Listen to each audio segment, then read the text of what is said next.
everybody, this is Peggy back again with another video. Today we are making Christmas tree skirts. Now I'm going to do a lot of babbling as I go, so I'm not going to get into this too much right now. What I'm making is a small version, a mini. We'll be using it for around some ornaments or some display pieces because we don't actually need a Christmas tree skirt, but I will be showing you the technique because that's what this is all about. If you're making your own Christmas tree skirt, you obviously need to know the technique. So that's what we're going to focus on today. Let's get started. So if you're making a Christmas tree skirt, you've got a whole lot of choices. Most of them are good. I can't think of any bad choices. So this is a little smaller than a fat quarter. And again, this is going to make we're just making a small decorative one. If you're making a larger Christmas tree skirt, you're going to want a piece of fabric that's at least 40 inches by 40 inches. That is your entire width of fabric. So about 1.5 yards. A yard of fabric is 36 inches. A meter of fabric is 39 inches. So if you are doing a 39 by 39, a single meter will give you enough fabric to do it. If you're doing it's weird, a yard of fabric is 36 inches wide, but it's 42 inches long. So you want about 1.25 yards if you're doing a full size, unless this is just to make a simple one. There's other designs where you would take a piece and you would make a wedge shape and then sew them all together until you get a circle. I'm not doing that. This is meant to be easy, so I want to make it easy by making it easy. So this is just a design that uses a single piece of fabric. If you're using a design that if you want to use it in pieces, then you'll just look up dimensions for how you want to make your circle and go from there. I'm also I've got these nice and long to start, but I don't need them to be this long. I need them to be about 10, 12 inches long. Okay, so we're going to get started. This is pretty easy. What I'd like to do is be lazy. So I have my front, I have my back, and I'm just going to fold this in half. Fold this in half, la la la la la, la la la la la. Now you're going to be doing this on a much larger scale. If you're doing this on a larger scale and you have a pair of scissors that you think is going to cut, once I get my lines marked, this is going to have to cut through 4 layers of fabric. If I want to do it this way, because I've got space considerations, I'll be doing it through 8 layers of fabric. Or obviously the rational, reasonable thing to do is to do 1 piece of fabric at a time. So what we're going to do, I'm going to go digging through a drawer is what I'm going to do. I know where I put my stuff. I literally have an old dresser shoved underneath my table. There it is. Here's all my marking stuff, my marking supplies. Now this is a really cool gadget that I like, and it's called a chalk marker. Because what I need to do now is make a half circle. You can do that by grabbing a plate. Obviously for me, I can do this by grabbing a plate. You can't. You can eyeball it. You can use a regular marking pen. Where is it? Okay. So you can wander in circles in the background. That's always fun. You can use a marking pen. So what I like to do, I'm going to make this as big as I can because that's just for decorative purposes, and I already know that it's not going to be huge. So take whatever measurements you want to have. If you want this to be an overall 40 inches, then you're going to do 20 inches. And get a friend to help you if you have to. Nothing wrong with that. Make it a group project. So this is going to be 10.5 inches. And I can mark where I want that center to be. And then just do little marks like that. Do one, bring my thing out, do another, do another, do another. Oh, let me just double check here. Double check. Always 10's too big. What do I want? 8. So I can do 8 inches because these are rectangular. So even though I've got more space at the top, I can only go to about 8 at the sides. So I'm doing an 8 inch. I'm going to actually be a grown up and do an 8 inch. One trick that you can use if you happen to have a chalk is to put a chalk through a piece of string, measure about how big you want your piece to be. This needs to be 8 inches because I've only got 17 inches here, so I have to bring it to about here. Mark it, hold down your string. See, it's moving. This is moving around too much. Usually I would have a second person hanging onto my corners for me. Make a circle all the way around. This isn't going to work for me today because God knows we don't want this to work for me today. Your other option is to, this is literally every single marking material. I've tried so many things over the last 4 years, and this is just my leftovers, my stuff that I still have. Blue is a really good color. It shows up on almost everything. These are air dry pens, which you have to be quick with them. So I am just going to take my black pen, but I'm still going to do this. I am still going to do this because I'm lazy and I'm determined. So I have a center mark here that I made. So I'm just going to go like that. Now, I'm just making a mark. I'm just taking my time and making sure, move your hand with the thing, make sure that your finger stays on the thing. This is a rectangle, so that's why I've got extra space at the top, because I'm not going to have that extra space at the side. So I measured, and sometimes, every now and again, you get lucky and your pen will just slide beautifully.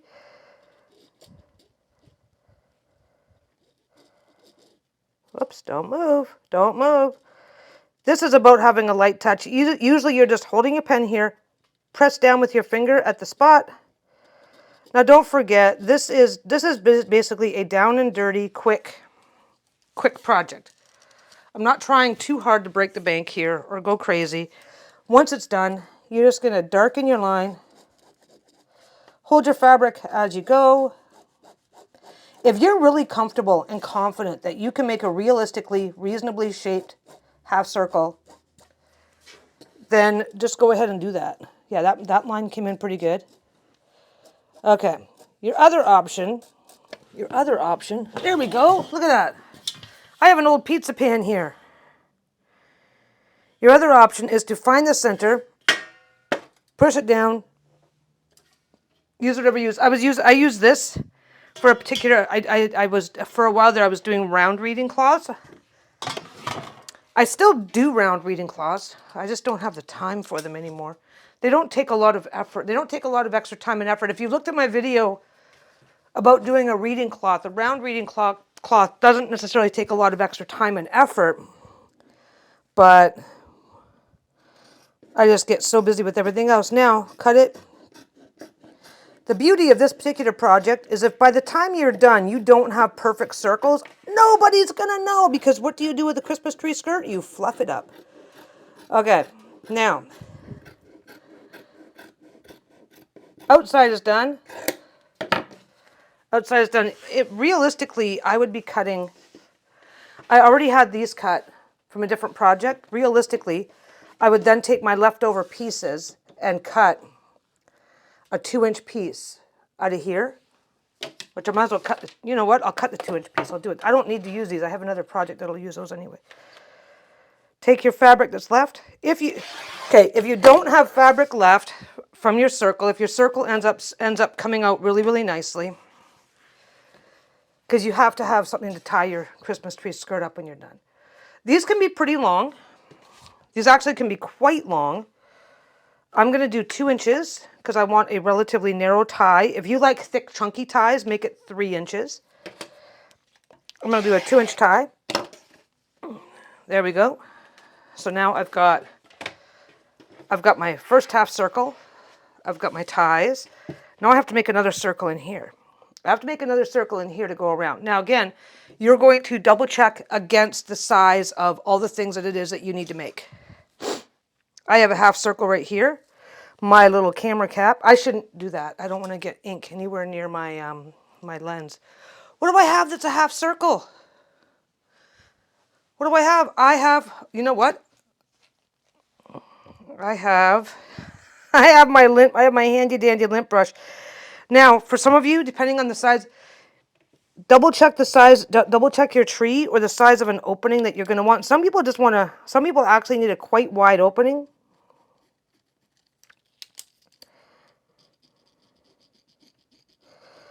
Again, this does not have to come up, this does not have to adhere to a perfect standard. It's going in the middle of the tree. It's going to get covered in presents. And you'll see this as we go, but your stitch line is going to cover, if you have a fairly wobbly stitch line, because you're following a fairly wobbly hem, if once you're stitching and you flip things out, the line will automatically, your lines will automatically smooth out. So don't agonize about getting this perfect. And again, this is the nature of the project, right? This particular project lets you be a little careless and get away with it. You'll see at the end. You'll see at the end. Okay. So I've got my skirt. I already cut this with my pretty sides facing each other. So now I need to go get a straight edge again. Get a straight edge, go through the middle. Cut carefully, one side only. By the way, the reason why I'm not giving you measurements, I hope I've already mentioned it earlier, but I probably didn't. Reason why I'm not giving you any measurements is because this is the perfect time to customize. So you want to spend a couple minutes over by your Christmas tree, double checking double checking this. So because I'm just doing this because I'm just doing mine for ornaments and stuff, not ornaments, the kitschy stuff that you just lay out, like little Santa things and stuff. It's okay if it's not perfect, because if it's not perfect, it's still going to be fine, right? You can have it go like that. Anyway, you'll see. Now, for a lot of Christmas tree skirts have a batting in them. I'm not doing batting in this one because it's small. But what you're going to do when you do your batting, I can describe this and you're fine. You're going to take a square piece of batting. Yeah, see, this isn't completely square. This isn't completely round here, and you'll see what you want to do for your batting is you want your batting to be underneath. So instead of cutting your batting to perfect shape, to make your batting easier to work with, keep it square, pin it all down, sew it, and then trim it. Now, I know that I showed you that on a different project. So batting, filling, stuffing can be anything. And I don't have the right kind. What I have, I did a skirt already. I did a skirt already. And what I have is the thicker, heavier kind. And I don't know if you guys are going to be able to see this on the camera. I did one already that's thicker, heavier, and has a bigger opening.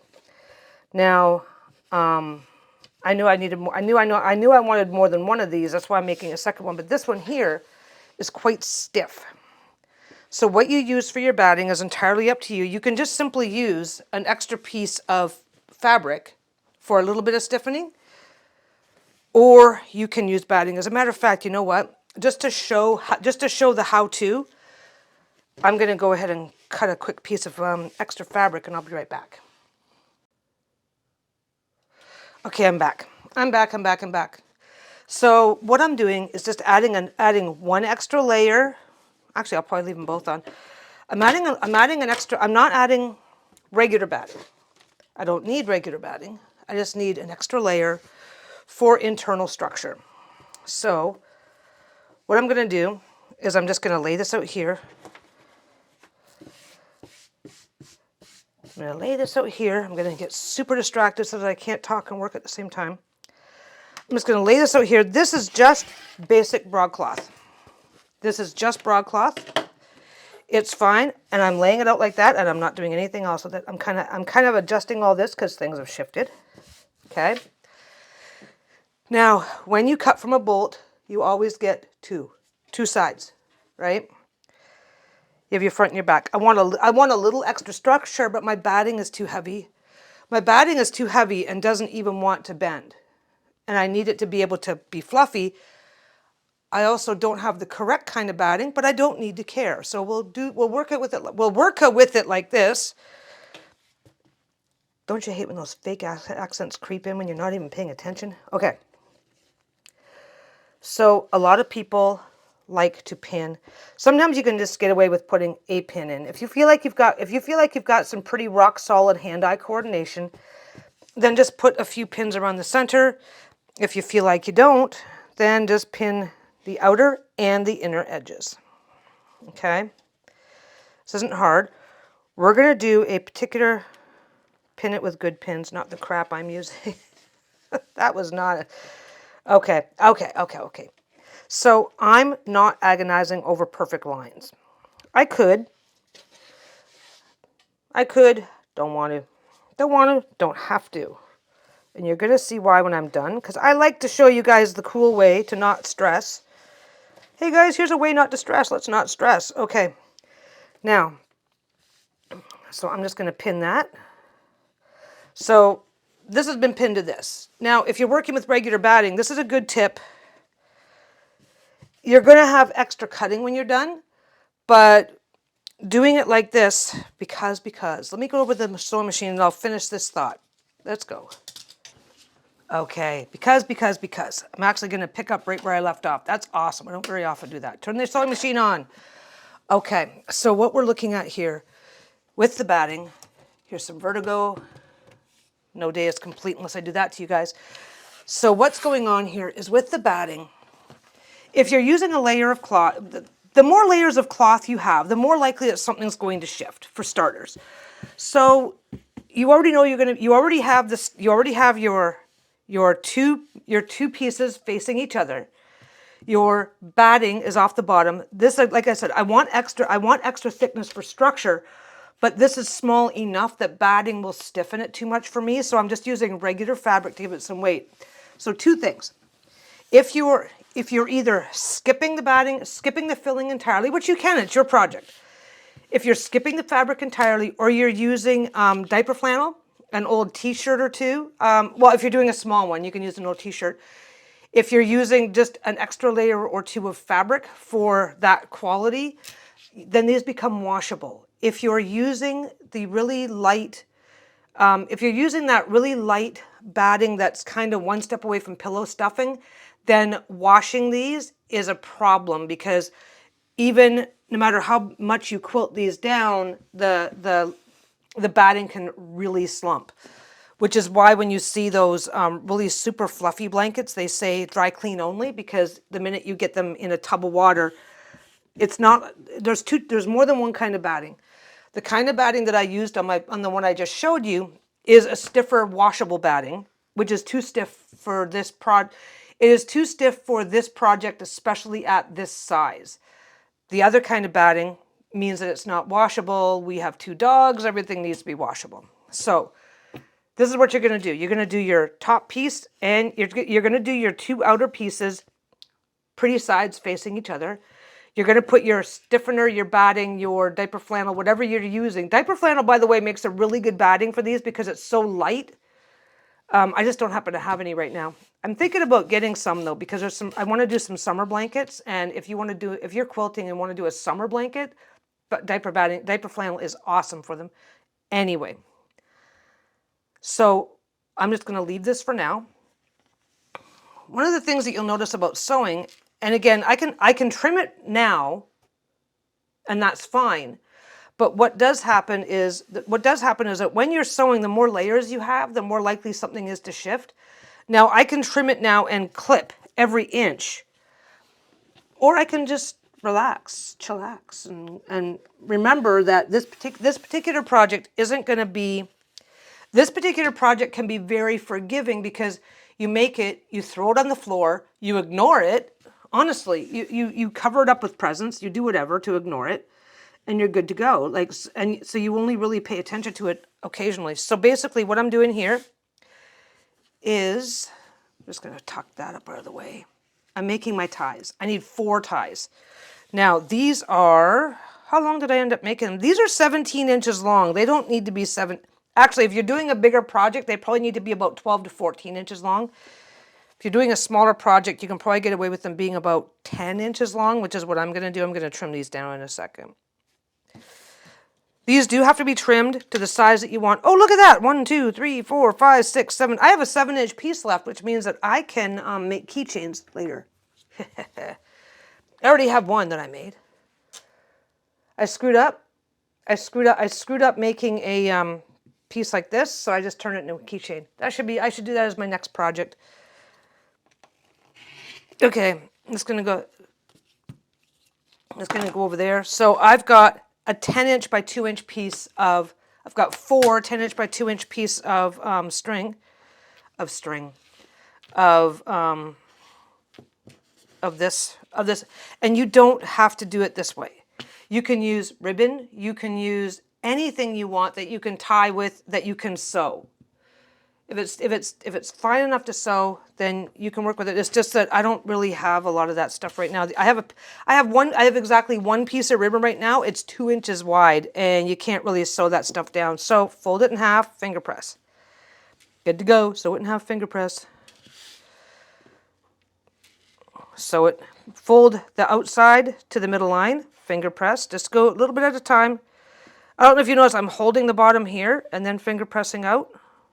It's a hand-eye coordination exercise. You'll get it. Now, now you can do it at the iron, and you'll get a much stiffer press. You can, because then once you can do it at the iron, it'll be quicker, it'll be easier, and there's a chance of burning your fingers. Good luck. May the odds be ever in your favor. Okay, if I'm not on camera, if I'm not doing this on camera, I tend to not even do this step. So fold it from the top. Because one end, this end stays open. The top end, you do have to fold it from the top, but go through the motions of folding it and finger pressing it again, just on that corner. Go through the motions, because that way you're not going to have, that way it'll be pressed down where you need it to be. Okay.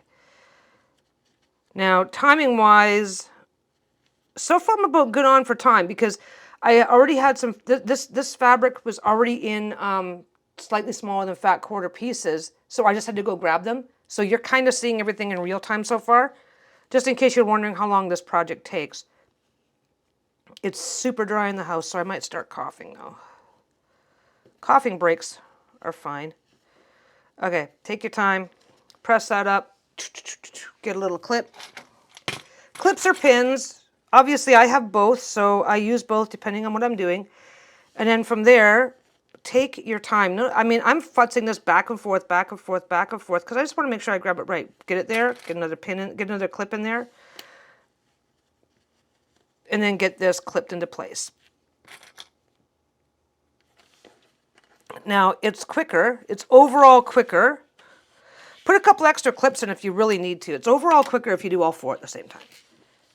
So I'm going to go ahead and do that.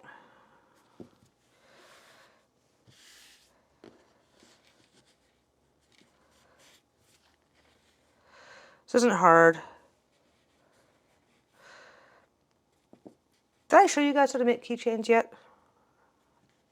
I gotta show you guys how to make a keychain if I haven't. I gotta check. I better start keeping a list of what I have and haven't done. I've already lost track. What have I showed these guys? It's only been like what? I've only been doing this for like what? 4 or 5, maybe. I don't know. I want to say 6 months, but I think that's too long. Fold it up. Okay. Fold it back towards yourself. It's okay to be generous with it. It really is. You can do it. You can do it at exactly a 1/4 inch, or you can do it at a half inch, at a full inch. Anyway, it's your project. It's your project. Do what makes you comfortable. If you think you're folding it down so much that you're screwing, you can make these as long or as short as you want, right? So if 10 inches just, oh, that's going to be too short once I'm done folding it all down, then just make it 11 inches, 12 inches, 1,000 inches. It's up to you. Okay. So, I don't know if you're seeing this or not, but I got my corner sorted out. I'm pinning just the corner, flip it around. Everything else is like that still. It's okay. It's okay. Just fold it as you go. Fold it as you go. Don't forget your finger press lines are already there, so your fabric is going to kind of want to find those lines again. I don't know how to describe it, but it's like anything. Once you put a crease in it, once you put a crease in a piece of paper, you can unfold it and refold it, and it'll keep folding along that line. Fabric kind of does the same thing. It's a little more subtle, and you have to pay attention, but it pretty much does the same thing. So that's fine. You're good to go. Fold in half. Now this one here this one here got a little close to the selvage, but this edge is going all the way inside. So when you're doing this type of stuff, I don't know if you can see it or not, but there's a little bit of selvage right here. Selvage, S-E-L-V-E-D-G-E, selvage.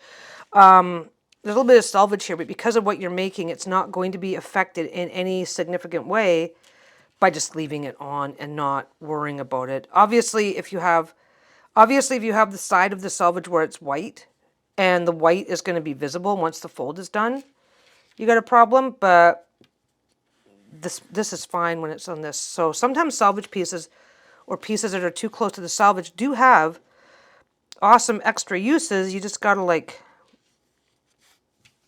be aware. I'm probably going to speed this up. You guys probably aren't going to hear anything, but we will see.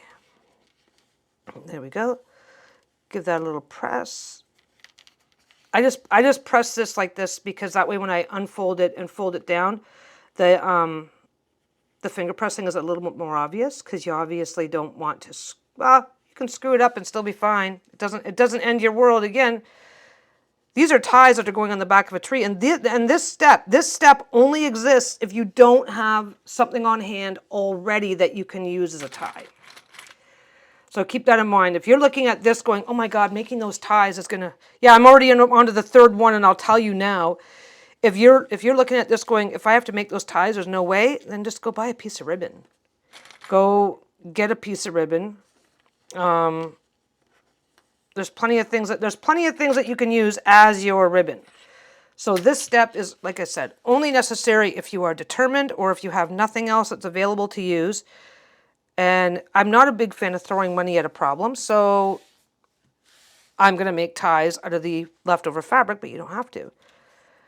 La la la, la la la. Almost there, almost there.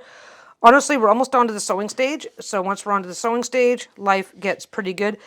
I will say, for some projects, it's actually annoying, and I mean annoying, to do all your prep stages up front. It sounds really weird, but if you have a lot of moving parts in a project, break it up into sections and then prep and finish each section. Because sometimes if you have, like, there's this one bag that I make. I really gotta figure out how to do not how to. There's this one bag that I make. It's pretty much a glorified diaper bag, but it's awesome. But it's got a lot of moving parts. But to do all the parts separately, it's just a recipe for losing little pieces of fabric everywhere. It's a pain in the ass. So I make it in sections, right? This doesn't have a lot of moving parts, so you can do each section separately, and you're good to go. Okay, and we're done. We're done. How long did that take? It took 15 minutes. That was awesome. Okay. I'm just going to be over here now. Now we're going to sew, and that's all we're going to do for a while is just sew. So these are pretty simple. Now, you don't have to sew across the top if you don't want to, because once you sew the edge, it's going to hold itself down. Take a quick second look at your end. Make sure it's lined up the way you want it. This machine is finicky as, yeah, it's finicky. There might be kids watching. I can't say that word that I wanted to say a second ago. Where's my stuff? Okay. So this machine likes to suck in the corners. If your machine likes to suck in the corners, then start up about 1/4 inch and then back stitch. And then sew. Or this machine does have a tacking stitch feature. Feature? Oh my God. I need diction lessons so bad. Or no, enunciate. Is it diction or enunciation? Or are they both the same thing? I can't remember. Okay. Every now and again, okay, so basically sew down one edge. Because I'm sewing so close to the edge, every now and again that edge will try to lift up. It's normal if your machine's doing that. Don't panic. I don't know how to describe it, but you're sewing along, and then this outside edge here looks like it's starting to roll backwards a little bit. I'm not going to get a good shot with the camera to show this, but if that happens, just lift your foot, do that. Lift your foot while the needle's down, and just push it back into place, and then you can just keep going. Just remember to keep an eye out for it. That's all. It's a very normal thing that a lot of machines do. It's actually depending on what kind of a foot you've got. My foot has an open center, so it lets it pick up. Straight down, a little bit of back stitch, done. That's done. Okay, next. I've got a little bit of thread to trim off, but I'll do that all at the end, and it's no big deal. Okay, and again, you don't have to go across the end. If you're working with these small pieces like this, if you try and push it, okay, this is all open on this side, right? If I try and push it here, it's going to catch on things and open up. Come in from the back end that's folded and push that way. It'll actually help fold it down. Makes a degree of sense. I'm going to do my thing. Come on, you can do it. You can do it.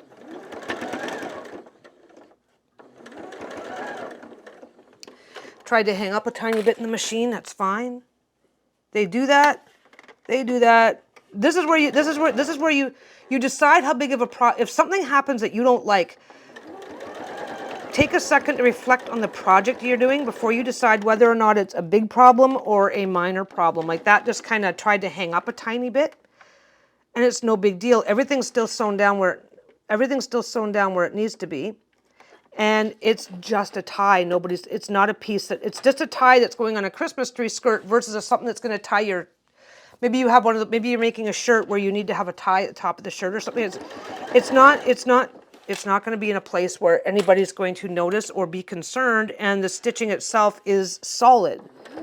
So the fact that it hung up and a couple extra stitches got put down is affecting nothing. Because don't forget, you're not, if you've ever seen those factory videos, you're not one of those machines. Like there's a sewing machine, and then there's, look up, oh my God, I gotta find a video for you guys. Look it up. There is, I don't want to do that way. Okay, just going from that side, tack it down. There is, I hit the wrong button. I hit the wrong button and backed up. That wasn't very smart. That's okay.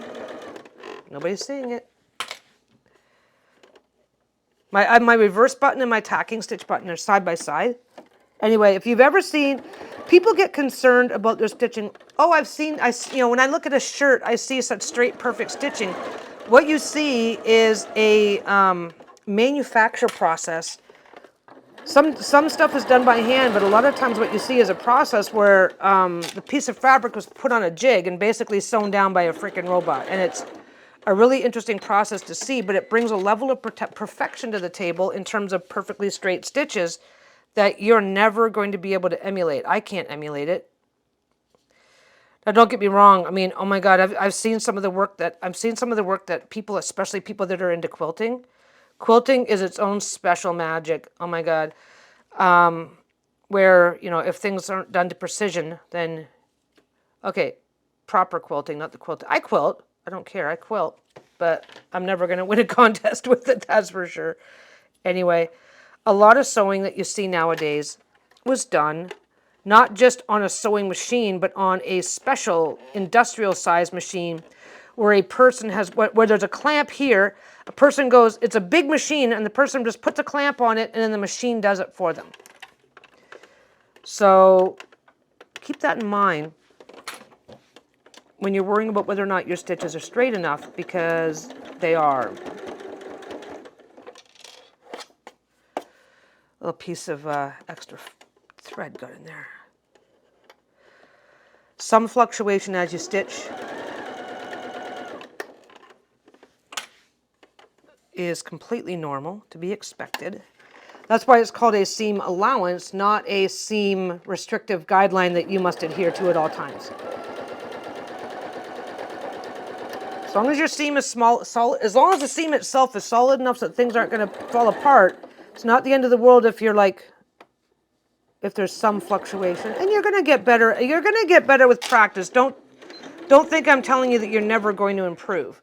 But just remember that you're not putting your stuff together as part of an industrial process. Okay, so I've got those done and I've tossed them off to the side. I've done one end is folded down, right? One end is folded down, one end is open because that end's going to get sewn up later. Make sure you know which is which. It's really easy to tell which is which. Obviously, because the one side, where is it? I'm just cutting some loose threads over here. The one side is nice and done. there. Oh my God. And the other sides are all just like frayed and kind of messy looking. I got to go change a battery, be right back, and we're going to go finish this up. Okay, while I was gone, I decided to double check on what I wanted this particular thing for. Now, obviously, it's not going to go around a water bottle, but what I figured out was what I needed was a little bit bigger than the size of a water bottle. The first one I did, let me just bring this back over and I'll show it to you. First one I did had a really wide, has a really large opening because it's actually meant to go around a potted plant. So it needs to be bigger to fit, right? But I want one that's smaller as well. But I realized that while making it, because the first one I saw, yeah, for you guys it was just a couple minutes ago. For me, it's going to be an hour of editing later. What I realized is that I need this one to be a little bit bigger. So everything's already pinned down. Everything's already where it needs to be. So I'm just going to hold that down.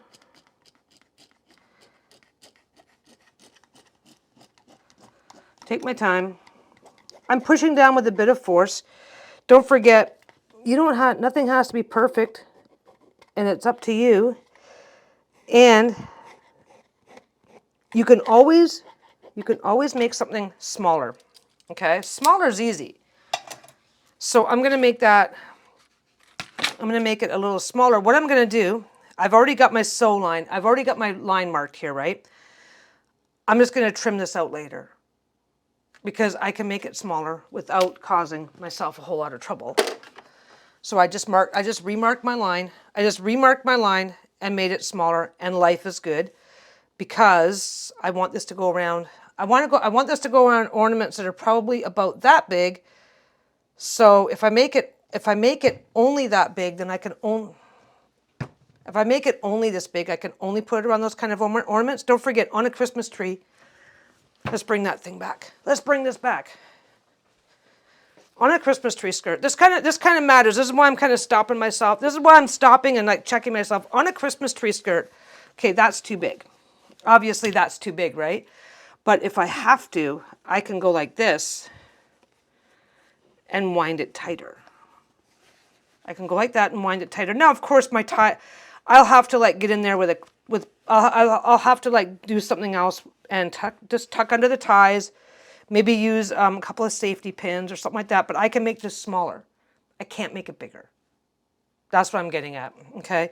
So if the hole is too small, and I finish it, then if the hole is too small and then I finish it, then I'm more limited. Like I said, if I was to have to like pull this in tighter to get something, then I would just fold under the ties, get them out of the way, and I would just use a couple of safety pins. That goes to the back. Nobody's going to know, right? But if it needs to be bigger, you can't make it bigger. That's all I'm getting at. So make sure. This does not have to be super generous, but make sure it's a little tiny bit bigger than what you think you're going to need, just so that you have a little bit more space for that. Okay? Now, we're back over here. Now, this is going to have a really interesting effect that you'll see when I get this done, but right now what we're going to do is I am going to sew this, and because I just remarked it, I'm just going to sew right along the line and not worry about it. So I'm going to sew a 1/4 inch seam on the outside. I would have sewn a 1/4 inch seam on the inside, but because I realized I needed to make a small correction, I'm just going to sew right along that pen line that I made. So what we're going to do is we're going to sew the outside, we're going to sew the inside. We're going to leave these two alone. We're not touching these yet. We don't have to. We're not going to. So back to the machine, back for some more vertigo. Back for some more vertigo. Let's see what we're going to do here. Get this on there. Okay. Now, I am going to go, in order to do a circle, circles are easy. They really are. And again, this is something I've mentioned before, so I'll say it again. Just because your machine has a top speed doesn't mean that's the speed at which you should be sewing everything.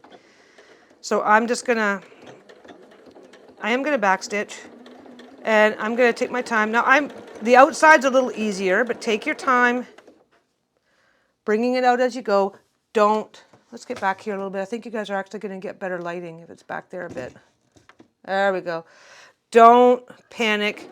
If you go through spots where it looks like it's almost straight, don't freak out, because it is okay. Once it's draped around something, those flat spots are not going to be noticeable by anybody except you. So if it's like, oh, this seems a little flat, you're fine. I'm kind of going almost straight in this section. If you think your fabric is shifting, just stop, put more pins in. I'm not concerned. And again, something else to keep in mind, if you're working with a batting, especially if you're working with that super light batting, go slow, because your machine loves nothing better than to get the feed dogs up there. The feed dogs on the bottom can kind of chew at this a little bit, so you're going to want to go slow. That way, if you notice any tugging or pulling from the batting, that you're not going to have a problem. This is just simply 2 extra layers of broadcloth so that I will have some structure, and I'm not concerned. I am concerned about where I'm going to put my pins. I am not concerned about the fluff. I'm not concerned about the fluffiness of the batting because it's going on the floor. And we're not putting, well, this isn't going on the floor. This is just going to support an ornament. So I'm not as concerned about that. So, I should leave those pins in. I've got to do the insides too. So just do your best, go around your corner. One of the things I like to do is just kind of line up my outside of my foot with the outside of the fabric. That way you'll create a natural circle. That's done. We'll move that to that side a little bit. There we go, it was just catching on something. There we go. Technically, if you're concerned about things shifting, then technically you're going to want pins on the outside and the inside. You're going to want to lay a row of pins here and a row of pins on the outside. Or you want to, if you're doing a bigger project, the bigger your fabric is, the more, this is a small piece of fabric that's easy to manipulate, easy to handle by yourself. The bigger your fabric is, the more pins you're going to want. Then again, that's relative to how much pinning you want to be doing. Okay. Outside's done. Things are shifted. I don't care. This is not the kind of project where you have to be in a panic if something moves. Really isn't. Well, it would have been smarter. That one's narrower than that one, so I'm going to adjust that just a little tiny bit.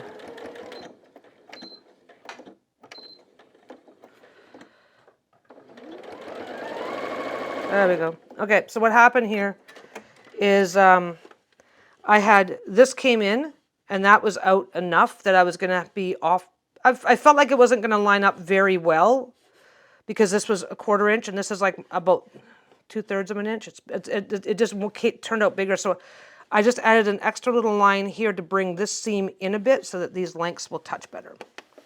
It's hard to describe. Easy to do, hard to describe, but no big deal. No big deal because once this is turned around, nobody's going to spot it. Okay, sewing along the line of whether you're following that cut or following a line that you've drawn in, sewing along the hem lines. This requires you to be turning at almost every stitch. Take your time. Don't be in a rush. Don't be in a panic. And again, if you're following the inside line, just make sure the inside of your foot is lining up with that and you're good to go. Okay, I got lots of pins everywhere, spots they don't really need to be. So let me just take them out as I go. If you have pets, I will tell you right now, take these pins out as you go and make sure that they're put away because pets love to sniff and poke and prod and lick and taste everything that smells like you.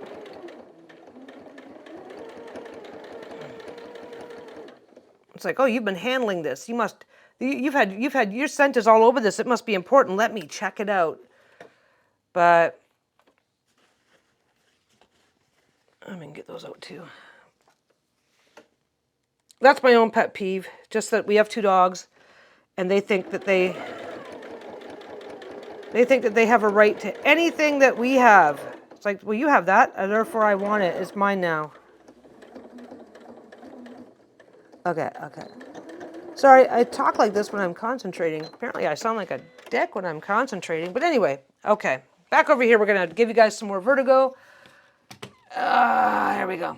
Okay, so I've got a donut. I've got a donut that's been sewn to either an extra layer of fabric for structure. No layer. You do not have to have this extra layer of fabric for the structure, by the way. It's not vital. Let's take those scissors out. You do not have to have the extra layer for the structure. I just want the extra structure. So I am going to just come straight in here. Now, as you sew this, it naturally creates a small line down the center. So I'm just going to carefully cut down the center. I'm not going to worry too much about anything just yet. I'll come back and do this. I'll come back and do that in a second. Now, this is a little bit, I'm going to cut that. Generally speaking, I'm going to trim this back to about 1/4 of an inch. You can do this with a rotary cutter if you want, but I find that the rotary cutter, if it's going to, I keep saying slip, and that's not quite the right word, but the rotary cutter is not, you get distracted and come in like that. You're cutting your stitches, and then you're not going to have a happy day because you'll have to fix something, and I don't like fixing stuff. Okay, so we're just going to come around.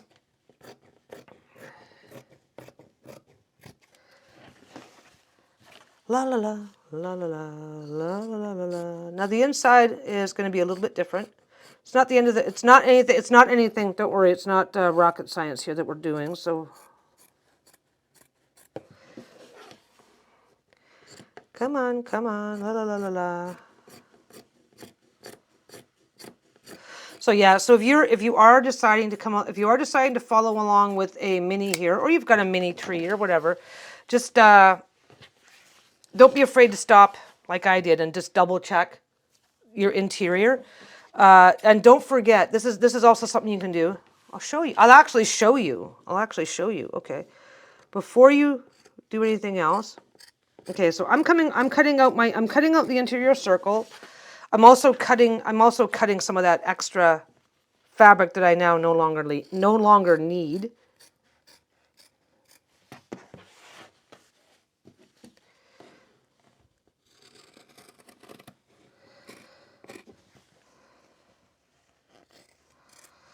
Okay, so what you're going to do, on your inside edge, because it's so narrow, you can skip this. If you're doing a larger one, you can skip it. But if you're doing a smaller one, then what you'll want to do is you'll want to come back and, let me see if I can get this in a little closer. You'll want to come back and see your stitch line there. You're just going to want to just snip. You can either, this one will do it better. You can either snip out little V's like that. You can come back with a pair of pinking shears if you want to. I have them, I just don't know where they are right now. So what you're going to do, I just get lazy and I just start at one end and I just go, oh, I'm off the camera. That helps. So do not cut your stitch line. Little snips about every 1/2 inch to 1 inch will just make it so that when you flip it inside out, you're not going to get big chunks of bulk that are harder to work with. It'll let everything lay a little bit better once it's flipped. Okay. I started to say something else too about checking. We're going to check. What we're going to do is we're going to do these so that they turn nicely. And whatever's comfortable for you. And again, if you've got, the larger the hole is on the inside, the larger your inside hole is, the less necessary this becomes. I've got a really small inside hole. And if you're doing this so that you can have little skirts around your little bric-a-brac, or what the hell? I am searching for this word. Your little decorations, not the ones that go on the tree, of course, the ones that you put on your tables and stuff. Is there a name for that, or am I just having a brain cramp today? Okay, so we're good to go. Okay, so flipping this is easy. You've got 4 layers. If I flip, I've got 4 layers because I use 2 layers of regular fabric, right? If I flip it here, just do that. Okay, if I flip it here, I'm going to have white and the inside out of this piece, okay? If you are using 2 layers of fabric and you flip it here, you're going to have 2 layers of white, but look at that. So you can double check, okay? So you take it where the pretty sides are touching, and that is where you do your flipping from, okay? So what you're going to do is you're going to flip this inside right. Take your time, take your time, take your time.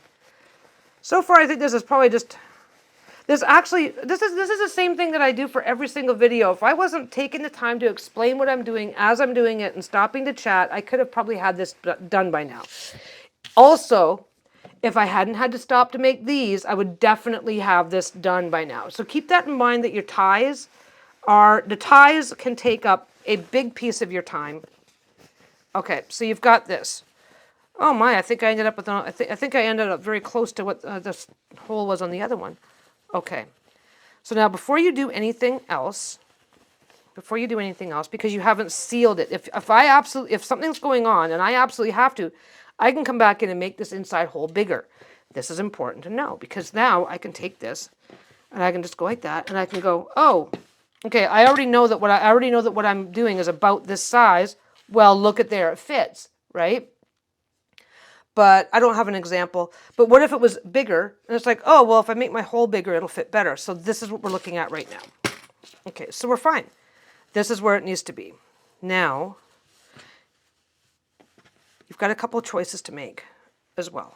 Let's just get this flipped around. So, one of the effects, this is Geometry 101, and I suck at geometry, so I'm not even going to try and explain this. If anybody actually knows exactly what effect is causing this to happen, I'd love to hear about it. But if you look and see here, now that I've got this flattened out into a nice little circle, it's overlapping itself. Okay? I've got 2 choices to make. If I want this to be a nice flat piece, then I'm going to have to trim that. I'm going to have to trim that much off. Okay?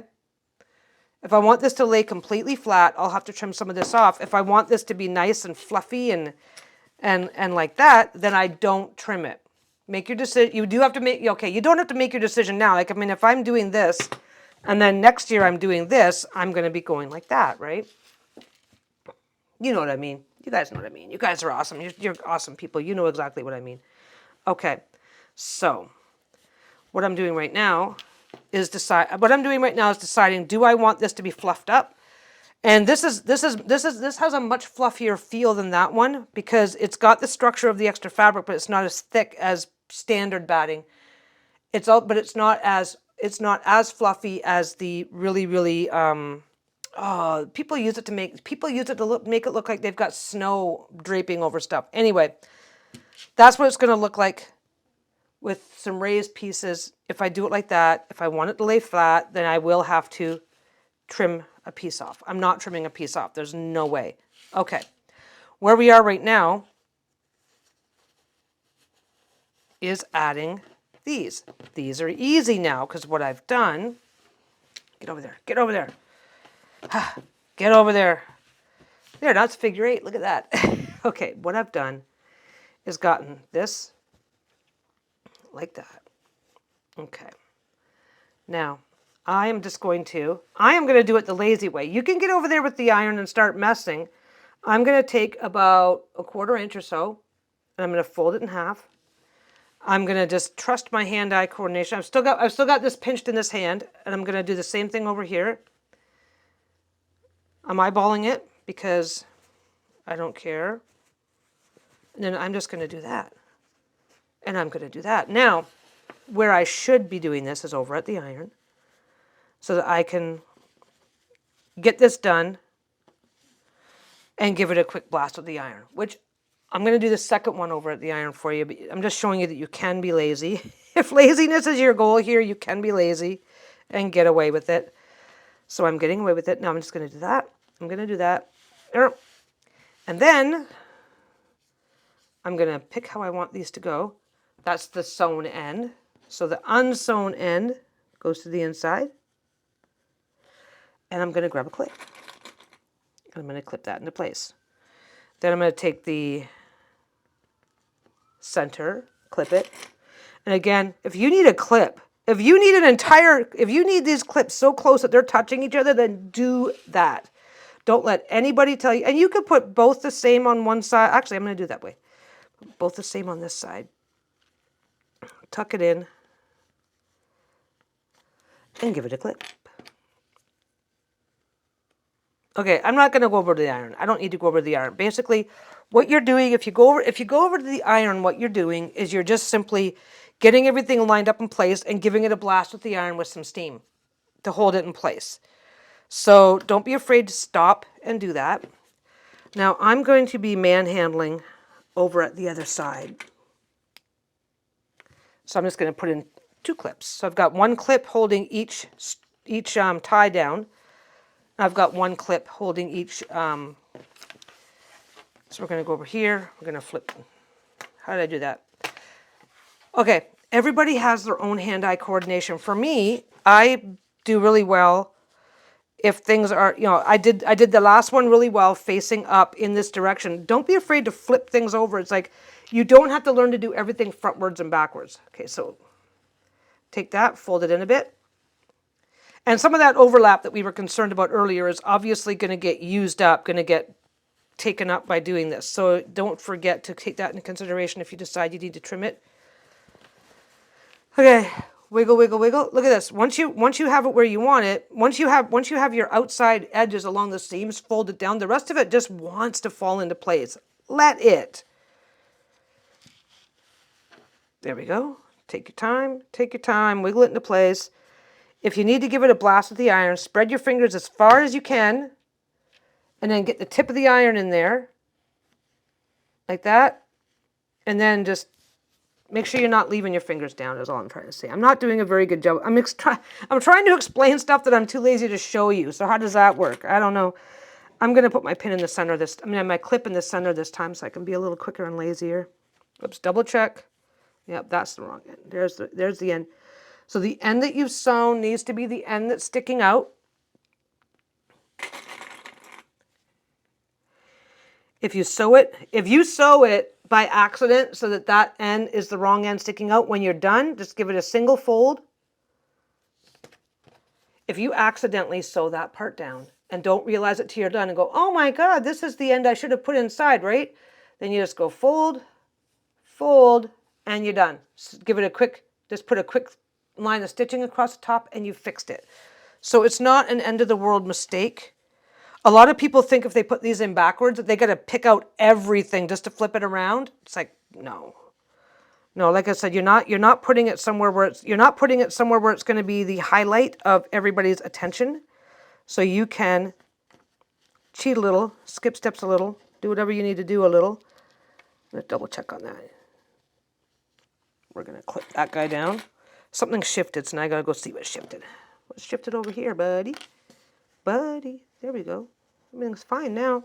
Sometimes it looks like things have shifted and all you really, and the shifting is just actually quite minor and you just got to like take your stuff out, put it back in again, and you're done. Okay, we're almost done. We are almost done. Let's go back over here. Ugh, vertigo.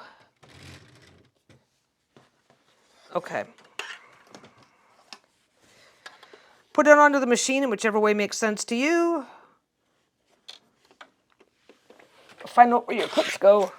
Okay, the clips can end up on the floor. Your dogs won't try to eat them. Well, if the dogs try to eat them, they're not going to get... You're not going to take them to the vet the same way. I've never had to take my dogs to the vet over swallowing pins, but I had a cousin who did, so I learned my lesson by watching what she had to go through. Okay, so backstitch over that one, which also reinforces it. A backstitch can also be used as a reinforcing stitch. There's your tip for the day. Okay, and then just put in a seam. Okay, now you're not quite, okay, you can be done.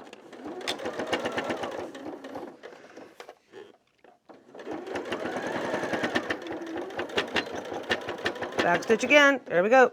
That's done. So make sure to put a generous backstitch at either end because that will not only tack down your stitch, it will reinforce those ties so that they're not going to come out. Trim your fabric. You're done. This is off the tiniest bit, but it's at the back. I don't know if I'll bring it up so you guys can see it. It's off the tiniest bit because ideally you want this to fold down so that you can't see each fabric from the front or the back. This has a slight fold over here where you can see the green. You can see the backing. Nobody's going to spot that. So don't let that shake your, if it happens, don't let it shake your confidence. I didn't spot it until it was already sewn down. Normally, if I spot it now, I'll obviously fix it, but it was already sewn down, and I'm like, ah, shit.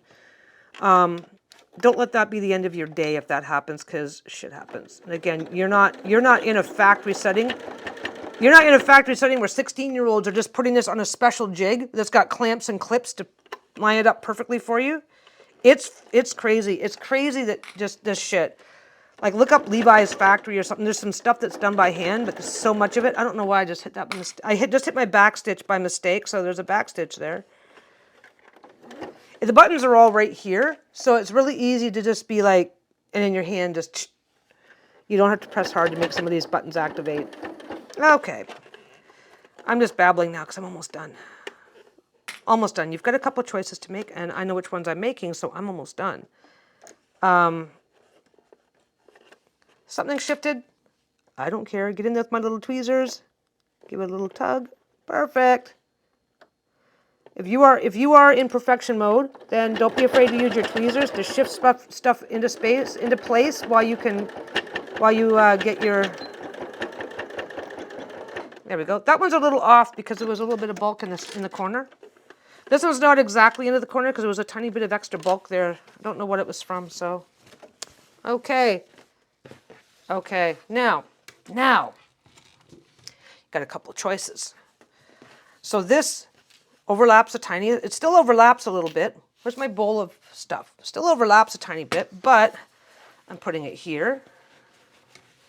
Doesn't overlap anymore because when I'm putting around, right? So now I'm going to go, whoops. I'm going to yank so hard that the bowl comes out. So now I'm going to do that.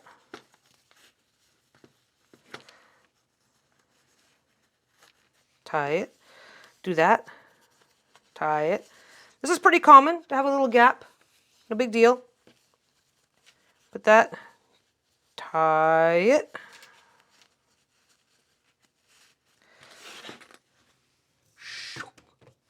There, look at that. I now have a decorative bowl of clips. I didn't get a direct. I should have grabbed one of our decorations, but I'm not 100% sure where they are right now because Lisa's still working on that. Okay. So it works. It's fine. It works. You have choices. You have a couple of choices now on this other one. I'm going to bring the other one out and show you what I did. I'm going to drag that guy back over. So what I did on the other one. See this other one, I made my ties, it's a little too short, so I made them longer for this video. Okay, so what I did on the other one here is, are you going to be able to, yeah, you can see it on the back, is I did a stitch all the way around. That'll hold your edging in place. And I also came back and did a stitch halfway. Did a quilting stitch because this has an actual piece of batting in it and it needs to be held down. So I went around the outside edges, around the inside edge, and then once through the middle. So if you are using a regular batting, then you will need to hold it down in some way, which means that you can either get decorative, like you can just start here and just go back and forth, back and forth, back and forth, and just do a little whatever all the way through. If you are using regular batting, you do have to hold that batting down some way, somehow. Now for this one, I used regular fabric, which means that I just used, look, it's still nice and fluffy, but it's got a little bit more structure than just hanging cloth. You know, that's a piece of fabric.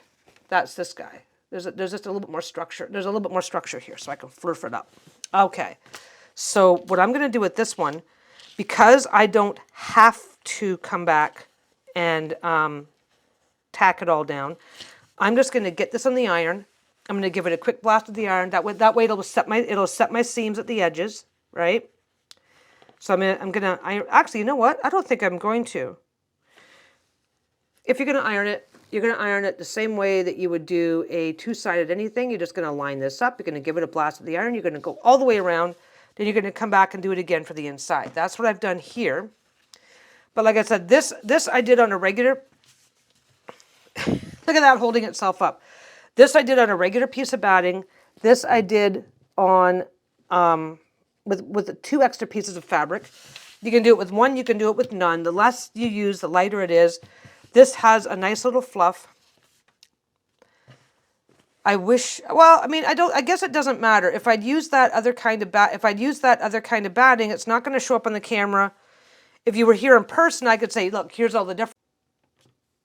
My camera just stopped. Okay, so I'm done. This is the first one that I did. This is the second one that I did. If you were here in person, I could show you, you would see the differences for yourself, but this one has a much lighter, more fluffy feel because it's fabric. This one is a little stiffer and feels a little stiffer because it's batting, but they both feel really nice. They both feel really luxe. Okay, guys, that's that. This is the technique as to how to make a Christmas tree skirt. And if you want to follow along exactly as is, now you can make little skirts to go around your favorite decorations and bric-a-brac and what have you around your house. And in the meantime, you guys have a great day. I will be back with another video soon. Bye.